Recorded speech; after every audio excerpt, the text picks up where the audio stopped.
Good morning, bonjour, welcome to French Food Camp. This morning I'm going to show you how to set up some rose syrup. My friends Olive and Norm recently brought me a beautiful bottle of rose liqueur from Dijon. This is from Brioté. It's made with sugar and rose petals and water. It's beautiful. It's got a waxed covered top, but the problem is you can't buy it anywhere here in the United States. So I'm going to show you how to make something simpler that's going to be non-alcoholic, that you can use in recipes for the holidays and definitely you'll use for Valentine's Day. Now the problem is that around Valentine's Day we don't have any roses fresh growing in our gardens in Southern California, so now that it's approaching the 1st of December and everybody's going to be cutting the roses back shortly, this is the time to get out and make your rose syrup. I've gathered about 6 roses from my garden this morning. The red roses are the ones that are going to give you the best color, and you also want to look for any roses that you have that are especially fragrant. My favorite is Yves Piaget, but really you can use whatever you have on hand. Spray free, please. It's best to use roses from your garden or from a neighbor's garden, something that you know has not got any pesticides on it. The setup for the syrup is very easy. You need about 2 cups of granulated sugar, 2 cups or 1/2 liter of purified water. I use Perrier today, and you'll need a large jar that you can then fill with the rose petals. So let's make our syrup now. While my sugar is starting to boil, I'll fill my jar with rose petals.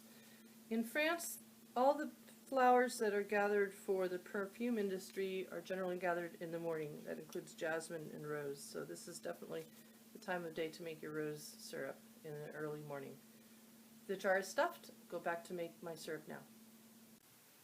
My syrup is on the stove. I've heated it up just enough to melt the sugar. You don't want this to boil, so I'm going to turn the heat off. You need it to be just about boiling, and you need it to be plenty hot, but it does not have to be boiling. Okay, syrup is done. Now, this is the only part of the recipe that I would say is difficult at all, and that is how to get your syrup into the glass jar. You can freeform it, which I don't entirely trust myself to do, or you can do what I'm doing, which is to use a funnel. Now, if I spill a little bit, I don't really care.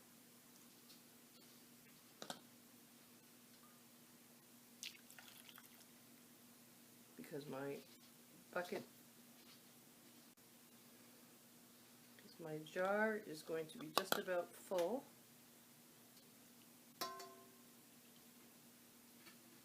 In fact, it's going to be perfectly full. Perfectly full. The syrup is hot, not quite boiling. Once you've got your syrup in there, you want to screw the lid on. You can see that the jar is stuffed full of roses. We'll let that sit for 24 hours in the refrigerator. Here's a jar that I did yesterday, and you can see that the roses have given up their color. It's not quite done, but we'll give it another 12 hours.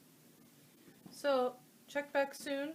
We'll have some recipes for what to use your rose syrup with.